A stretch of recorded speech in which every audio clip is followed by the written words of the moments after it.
Hello YouTube, welcome to what will be the last episode of The Educated Barbarian focused on Stoicism. It's been now a year, I believe, since I've started reviewing books by Stoics, and we've had a good run actually. We covered what I believe to be the most essential pieces of that philosophy, and it is now time to say goodbye because we are getting to a point where on a fait le tour, as we say in French. We have covered the bases. The main aspects of the philosophy are now deeply ingrained in you if you listen to the talk, and I hope that you will be able to make good use of them in your life going forward. So, with this episode, we are going to close that chapter of The Educated Barbarian, meaning that we will never revisit Stoicism, at least in this series. I will still talk about Stoicism in other videos on this channel, but when it comes to actual books, we're done with that. We're going to move on. Just like with Bushido, it has served us greatly, and we're now, in a sense, deeply imprinted with the mindset and the philosophy of the Stoics, and it is time to open a door for a new type of philosophy for other authors so that we become complete, okay? I am personally not a Stoic, and I hope you didn't become one with these lectures, because I think that it is dangerous to limit yourself to only one philosophy, because all philosophies have certain truths and are wrong in certain aspects, and the only good philosophy to apply to you is the one that is going to make you happy. And to do that, you need to have open horizons and you need to constantly learn, never stop learning. None of these authors would want you to just take their books and just read that for the rest of your life and never actually evolve. We need to evolve. And the evolution is going to consist in three authors. Three authors that I'm personally very excited to read and review with you guys. It's been on my mind for a long time. The very first one is going to be Nietzsche. The second one is going to be Carl Jung. And the third one is going to be Dostoevsky. All of the books that you're going to need to prepare for the next cycle and arc of The Educated Barbarian will be in the pinned comment. And we will start next week. Don't panic. I know you won't have time to get all of these books and read them all. Neither will I. We're going to start with Nietzsche on the genealogy of morals or morality, whatever you want to call it. But for the other books, they're going to be happening down the line, because keep in mind one thing. For us to go through these three books, it took us a year. And we skipped a large portion of the Enchiridion and Seneca's On the Happy Life because it was redundant. Meaning that our escapade with those three philosophers or authors is going to take us and occupy us for at least 2 years. So we'll be on this until 2013, 2014. So we have time. Don't stress out. Even though I'm going to start reviewing Nietzsche next week, doesn't really make a difference because it's going to be very slow because I'm going to take my time just like I always do. So get these books, read them yourself, that my analysis doesn't taint your understanding, and then we'll get on to it. I'm not certain yet if I want to do 2 by Nietzsche, then 2 by Jung. I know that I want to close with Zarathustra by Nietzsche and a novel, The Demons by Dostoevsky. I don't know if I want to do 1 Nietzsche, 1 Jung. Maybe it'll be confusing. We'll see. Let me know in the comments what you think is going to be the best for the series. But that is going to be for next week, okay? Let's not get ahead of ourselves. We're not done yet with the Stoics. We'll still have to close this chapter on Seneca. And you might ask me, okay, I read the book and we're not even halfway through it. And you're correct.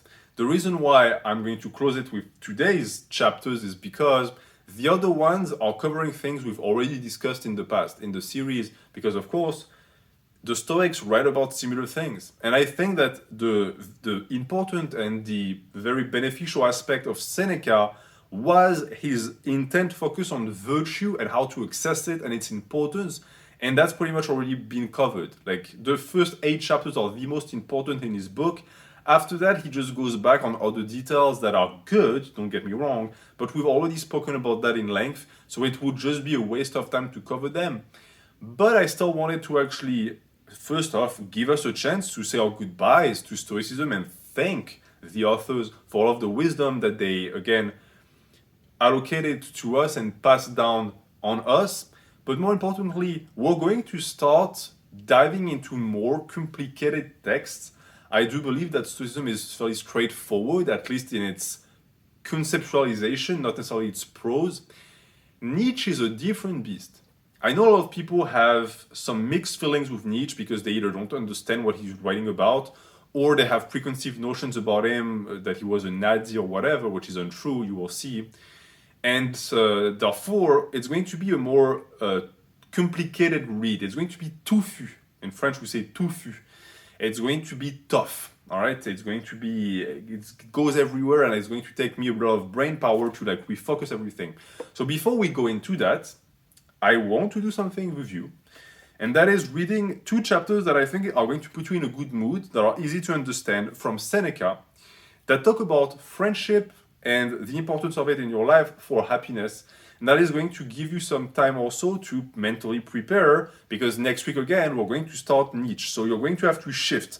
We're going to leave Stoicism behind, and we're going to enter a broader, darker chapter, but one that is going to be just as interesting.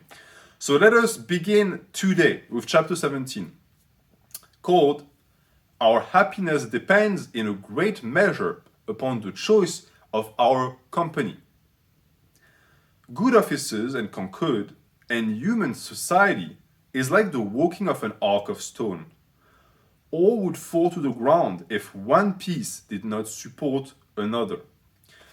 So, an important thing to add, because a lot of people who call themselves Stoic have that idea that a Stoic is a lone wolf and that you're supposed to retire from society and even develop a hatred towards society.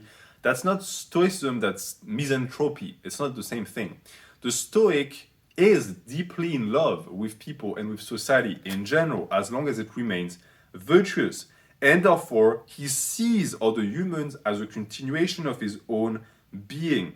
And so, the idea of supporting one another in virtuous ways is very important and is not something that can actually be ignored, because the end-all be-all of Stoicism is the creation of healthy societies, just like any actually good philosophies, by the way.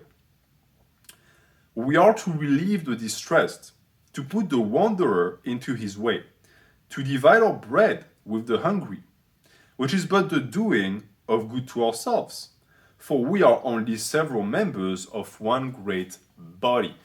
Because if you believe in the idea of a source, you also believe that we all come from the same place, that we will all return to the same place, and therefore we are brothers and sisters together. The world did not wait for organized religion to imprint the idea that we should take care of one another. It's something that is on a biological level very important, because in evolution we got to where we are via cooperation. And that's the reason why we are superior to other species, is because they fail to cooperate. And a lot of the time when you say, oh, that species is very intelligent, what you mean is that species knows how to communicate with others and organize. This is how we manage to actually control and conquer this planet or organization. But we need to be able to go and see beyond the simple financial or structural aspect of this capacity, and also understand it from an empathic point of view. See your fellow man or your fellow woman as an extension of you, and take great care of them. This also means that if you see them mistaken, you should correct them with the same energy that you correct yourself. Meaning also that this is not some bullshit hippie philosophy of love everyone even if they suck. No, if they suck, you are to correct them with severity, just like you would do yourself. It's both the carrot and the stick. You can't just have one or the other, or else society goes to shit almost immediately. And when you do that, you also, in a sense, benefit yourself, because you cannot... It's something that a lot of people, me included, sometimes would wish for an ability to live just by yourself. But we depend upon one another. And so if you live in a society, you want that society to be as vibrant and just comfortable as possible, so that you can be comfortable as well. The love of society is natural, but the choice of our company is matter of virtue and prudence. Noble examples stir us up to noble actions, and the very history of large and public souls inspires a man with generous thoughts. So, dichotomy between instinct that dictates that humans love societies, which is true by the way. We like to be with people, we like to be surrounded by people, we like when people love us because it's a sign that we have a very high rank within the group and that we are very likely to survive, because if something happens to us we will be taken care of, whereas if the group dislikes you, you run the risk of being expelled from that group. That means that you now have to fend for yourself, and if something happens to you, you are in deep trouble. So it's an instinct that we have. Seneca is absolutely correct. Society is not cultural. It's not a social construct. It gives birth to social constructs, but it by itself is a deeply rooted instinct within every single human. And within that society, if it is a healthy and virtuous society, we are going to be surrounded by noble examples and we're going to try and replicate them as much as possible. It makes a man long to be in action and doing something that the world may be the better for, as protecting the weak, delivering the oppressed, punishing the insolent. So your status is going to, of course, have something to do with your actions and what you do every day, but more importantly than that, also with what you are going to impress upon others. And I like the examples he takes, because what he believes to be things that are not only good for society but also good for the future of it, because others are going to actually copy you, is protecting the weak, which gives a chance to the weak to actually grow big and strong and then do the same thing in their turn, delivering the oppressed, because a society with people who are oppressed in it is a weaker society, because that society would benefit more if these people are liberated and strong. Of course, there is always people within the society who are going to also beneficiate from people who are oppressed, because they're the one oppressing them. They're using them as slaves pretty much, which creates an imbalance within society where some have too many riches, some have almost none, and that creates an imbalance. Is the reason why the modern world is going to shit, is because that imbalance is being dug deeper and deeper, and it's going to result in chaos eventually. And punishing the insolent is, of course, essential also. You cannot have, as I said, a hippie society where everyone is nice. You have to be able to use a stick and hit the people who are a danger to society. You cannot just have a house and say, I will take care of what's inside the house. If there is a danger coming from outside the house and you ignore it, you are going to leave the house to be destroyed, and that is also to be avoided. He that converses with the proud shall be puffed up. A lustful acquaintance makes a man lascivious, and the way to secure a man from wickedness is to withdraw from the examples of it. It is too much to have them near us, but more to have them within us. Ill examples, pleasure and ease, are no doubt of it great corrupters of manners. So my metaphor of the house is very interesting here, because if we're talking about impressing good things upon others to build a healthy society, this also means that the other way is also possible. You can be a terrible example and precipitate your society towards collapse by doing wicked things and not being actually virtuous. And that is also something that you have to keep in mind, because you are part of society and you are surrounded by people who could be like this. Understand that you are going to mimic the company that you keep. And it's something I've seen across the board. I've seen good people who were good until they started hanging out with bad people, then they were bad. Maybe you're like that too. Maybe your environment has a much stronger sway on you than you think. In that case, instead of letting yourself fall into that trap, prevent it altogether. As and while you maintain the ability to be virtuous, use it to perceive those that are not and avoid them like the plague.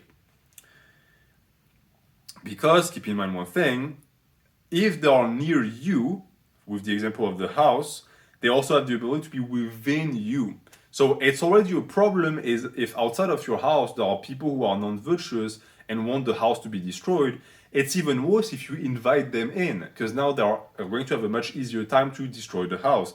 This applies to politics, this applies to immigration, and a ton of other aspects of life in reality, because it's a sound metaphor and a sound way to live your life. Understand that you are a temple, and the people you live hanging out outside the temple or inside the temple are going to have an influence on it, whether you like it or not, and they can lead to its destruction. These are the best instructors that teach in their lives and prove their words by their actions. So, we've established that there are bad people to hang out with, good people to use as examples, and this is the A category, the best people to follow. The one that impress virtue upon you, but also live it. And this is also the reason why the internet is so treacherous. You cannot tell who is actually virtuous because you don't live with them. You just watch their videos and then they just go do their thing and you don't see them when they do that. Which is why it is much tougher to get advice from the internet, because you don't have the ability to verify the qualities of the person who gives that to you. As an ill air may endanger a good constitution, so may a place of ill example endanger a good man. That's what I've always said. We spoke about the house. What if it's not your house? What if now you're being taken into a different house, a house of wickedness? Do you think that your virtue is going to survive it? The answer is no. We went from someone who is virtuous within the house of virtue, who let wicked people around his house and in his house, that eventually made his house wicked, but more than that, took him out of his house, brought them into another house, in a wicked house, and now you are completely surrounded by things that you wished you had never become, but you will become them because they have become your environment.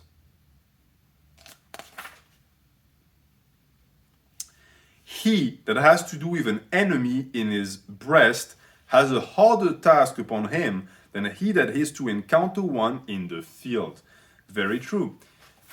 Vices and, wicked temptations are already dangerous at a distance when they're outside, but once they make their way inside, it's even worse, because now they're a part of you. So when you fight them, you're fighting a part of you. I don't know if you've heard of that allegory. It's one that I like. It's usually attributed to Native Americans. It's the idea of the wolf within. The wolf within is your temptation, it's your portions. And it's always said that the wolf that wins is the wolf that you feed. It's the habit that you reinforce. Now, if we look at what is being discussed here, the wolf can be outside. And you will have a much easier time fighting that wolf outside because you could just push him away or kill him. But if he manages to come inside, now you have a choice to make. And if we are going to go further with that allegory, I do believe it's an extremely apt metaphor, because I have found that once the wolf is inside, it's too late. It will never leave. You can shrink it, you can starve it, but it will never leave. And if you feed it steak one day, and if you just fall, and for some reason repeat that wickedness and that vice and that sin, it will come back 1,000 times stronger, because it's never going to go away. And if you know yourself, you know that you have that wolf in you. Your goal and your job until the day you die is to actually fight it, starve it, and subdue it into submission, or else it will submit you. If I give way to pleasure, I must also yield to grief, to poverty, to labor, ambition, anger, until I am torn to pieces by my misfortunes and loss. Do you know le livre Les Trois Petits Cochons, The Three Little Pigs, I think you say in English? Perfect continuation to the idea I'm trying to actually present to you. Because it has a house, and it has wolves. The idea is that the pigs don't want to open the door because the wolf represents danger. And the wolf doesn't like being left out, so he's going to try and destroy the house by blowing on it. And if the house is not solid, he will be able to do that. So you will be subdued by the wolf. Only the very solid brick house is going to resist the wolf. In this case, it's more intricate than that. Because if the wolf manages to get inside the house, he will not only tear you to pieces, he will invite other wolves.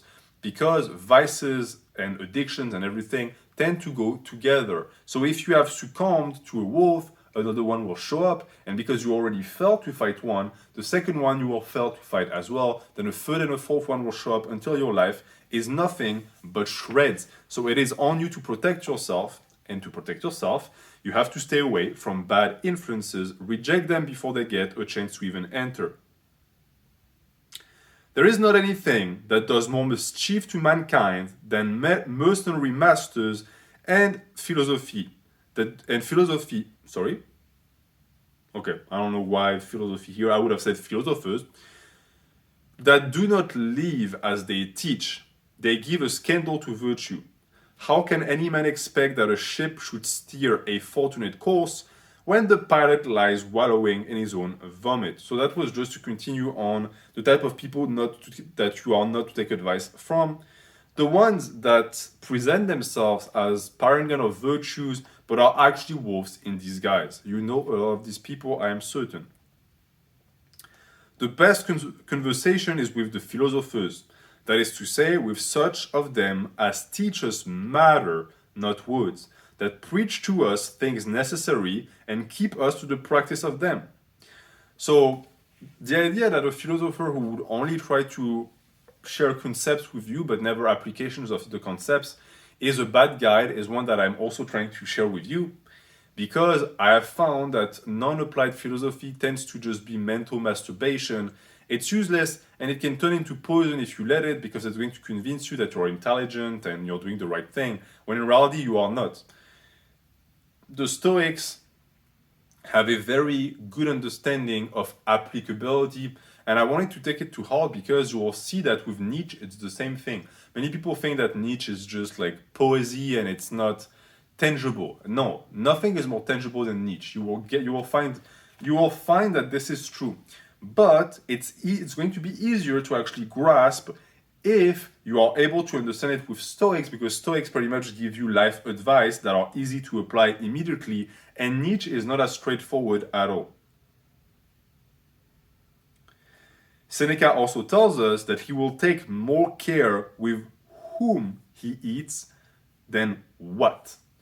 So at this point, the company you keep is more important than your food you intake, and that is also a very important metaphor, because if you are what you eat, then you also are who you eat it with. Though it be by instinct that we covet society and avoid solitude, we should yet take this along with us, that the more acquaintance, the more danger. Logical continuation: if you are surrounded by people, and there's 100 of them, many of them could be wolves. All right. If you only are surrounded by 5, the chances drop drastically. And so, with friendship and with the people you take advice from, you need to limit your horizons, not restrict them to 1 or 2, but limit them and have a vetting process. And you will see that that vetting process will be detailed shortly. It is a wood of mischief that may be done by one single example of avarice or luxury. In the same vein, understand that even if you have just one person in your life that is a bad influence, that could be enough to ruin you entirely. And I've seen that. I've seen good people who were friends with one bad person, and that was enough to derail their life completely, because their example was strong enough to just take their life course and change it. And so you are to be extremely aware and careful of these people. One voluptuous palate makes a great many. A wealthy neighbor stirs up envy. What will become of those people then that expose themselves to a popular violence, which is ill both ways? Either if they comply with the wicked because there are many, or quarrel with the multitude because they are not principled alike. So, one, vices spread, and envy is something that is contagious, but more importantly, the people who are subjected to it end up in a lose-lose situation. Either you're going to waste your time arguing with people who are not virtuous about virtue, something that they don't care about because they lack it, so you're just going to waste your energy, or you're going to side with them because they are numerous, and that is quite applicable to the modern world, because around you in your life, many people that you live with have terrible habits, have developed dangerous vices, but since they all do it, you are going to start thinking that it's okay to do it, and you're going to do it as well. And that is something that you need to prevent yourself from. You need to exit the equation altogether. Don't fall into the trap. Don't do either of these things. Just push these people away. There's no need to talk to them at all unless you try to save them. If it's for your own sake, push them away. Because the best way is to retire and associate only with those that may be the better for us and we for them. These respects are mutual, for while we teach, we learn. Not only do you do it for yourself, you do it also for your ability to stay healthy and virtuous for your other friends. Keep in mind one thing. If you cut down the wolves in your life, the good people are also going to benefit from it. One, because you prevent them from coming in contact with the wolf. Two, because you're not going to be tainted by the wolf and become one and hurt the people you love. So if you are not able to summon virtue for your own sake, do it for the people that actually care about you.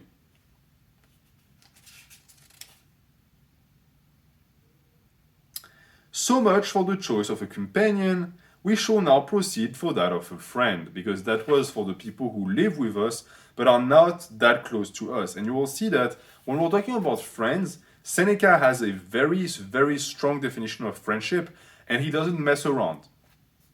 Because in his chapter, the blessings of friendship, which is the last chapter about Stoicism we will be covering on this channel and in this series, he opens by saying that of all felicities, the most charming is that of a firm and gentle friendship. So in the gradation of things that lead you to virtue, friendship is actually quite high, but not any friendship. Because he also continues by saying that we are not to number our friends by the visits that are made, and to confound the decencies of ceremony and commerce with the offices of united affections is a sin. So, do not mistake someone that you have affection for or business with for a friend. A friend is something more intricate, deeper, and more important also. The great difficulty rests in the choice of the friend. That is to say, in the first place, let the friend be virtuous, for vice is contagious. So as we said in the previous chapter, you will not go for a non-virtuous friend. That is a given, because that person will be so close to you that they only need to impress on you good things and virtuous vibes. That friendship where men's affection are cemented by an equal and by a common love of goodness, it is not either hope or fear or any private interest that can ever dissolve it, but we carry it with us to our graves and lay down our lives for it with satisfaction. So that type of relationship could be toxic. For example, people who take drugs tend to hang out with other people who take drugs because they share the same vice and they relish in it together because they share a common love of sins. You, if you want to be virtuous, need to research people you will share a common love of goodness with so that you can both elevate each other. And nothing but that will matter. Goodness will be the center of that relationship. He continues by saying that Paulina, which is his wife, Paulina's good and mine were so wrapped up together that in consulting her comfort I provided for my own. And when I could not prevail upon her to take less care for me, she prevailed upon me to take more care for myself. Very true. When you take care of people you love, you take care of yourself at the same time. And their happiness becomes your happiness. And that is a beautiful token of love in reality. Love is a sacrifice, yes, but the sacrifices are always repaid because it's never wasted time. When you take care of someone that you love, you are also taking care of who you are because that person is an extension of you. And so by making them feel better, you feel better as well. Personally, for me, when my partner feels bad, I feel bad. And when I feel bad, she feels bad. And that is, in a sense, it could be pointed out as a sign of dependency, and it is. But at the end of the day, you're going to have to depend on someone on earth. And if you are going to pick that person, you better select them so that they are a mate, an actual mate. And it can be a man, a woman, it can be just platonic friendship, whatever. But at the end of the day, you will find that your feelings are going to be quite entangled with that person. True friends are the whole wood to one another, and he that is a friend to himself is also a friend to mankind. Very true as well. I find that the best friends are people who are also friends with themselves because they know themselves the best, so they can actually align themselves with others as well without any real difficulties. Even in my very studies, the greatest delight I take in what I learn is the teaching of it to others. For there is no relish, methinks, in the possession of anything without a partner. Nay, if wisdom itself were offered upon condition only of keeping it to myself, I should undoubtedly refuse it. Quite the wisdom contained in this sentence. You will be sharing things with your friends, as they will be an extension of you. But more importantly than that, that concept also is going to expand to the rest of the world, because society and the people who make it and who consider it rather are also your brothers and sisters. They might not be your friends yet, but they can attain to that rank at some point. And so you will be treating them in a similar manner, although with not with a differed intensity. And any knowledge that you accumulate exists only for you to pass it down. I also believe that personally, knowledge is not wealth, unlike what a lot of people like to say. You're not supposed to accumulate it like some sort of golem or dragon and then just sit on it for the rest of times. If you don't share your knowledge, then it's completely worthless. There must be no reserves in friendship, as much deliberation as you please before the league is struck, but no doubtings or jealousies after. And I agree with that as well. I am extremely selective with who I make a friend, but once you're a friend, you're in for life. Unless you die or we have a massive falling out, you are a friend. I can count my friends on the fingers of two hands, but they are all precious to me. I know them all by heart, and they are all extensions of who I am, meaning that I take great care of them, and they take great care of me as well. And therefore, to make the cut, I have a very stringent selection, but that is fine. The only thing is that you want that selection to be as severe as possible, so that once the decision is made, it is made. A friend is a friend, okay? A lot of people have many friends, but they don't really have any friend. It is a preposterous weakness to love a man before we know him, and not to care for him after. It requires time to consider a friendship, but the resolution once taken entitles him to my very heart. I look upon my thoughts to be as safe in his breast as in my own. I shall without any scruple make him the confidant on my most secret cares and counsels. That to Seneca is a real friend, and I would agree. If there are things you wouldn't share with your friend, is he really your friend? What are you afraid of? Is he going to blabble? Is he going to say to someone that you don't like or your enemy? In this case, is he really your friend?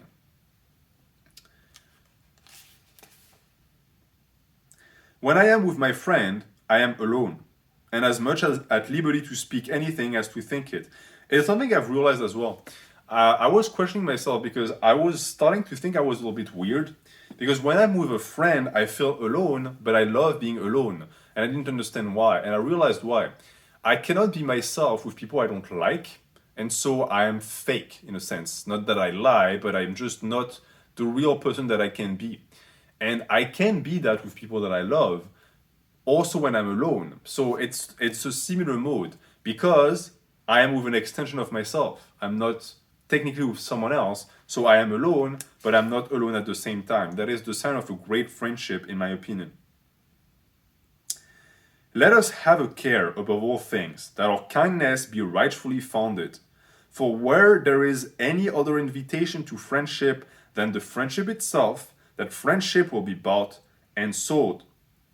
A friendship of interest cannot last any longer than the interest itself. And this is the reason that men in prosperity are so followed, and when a man goes down, nobody comes near him. Very true. For your own sake, when you make a friendship, make sure it is based off of virtue and not interest. And likewise, don't let people enter your life that are interested in you for your wealth, because these people will leave the second that wealth is gone, and you don't want to be that, or you don't want to be subjected to that type of treatment. Friendship is a pure thing, and money only corrupts it. This is also why I personally, in my life, never borrow money from friends. And if a friend needs money, I give him the money. I don't lend it to him, I give him and I say, keep. That's for you. Keep it, you're my friend. And if they repay me, all the better. If they never do, I gave it to them. So they were not supposed to repay me in the first place. If you can't do that and you tell me, NH, you're crazy, I will lose money, well, because you're giving money to people who are not your friend. You have too many people in your life and none of them are your friends.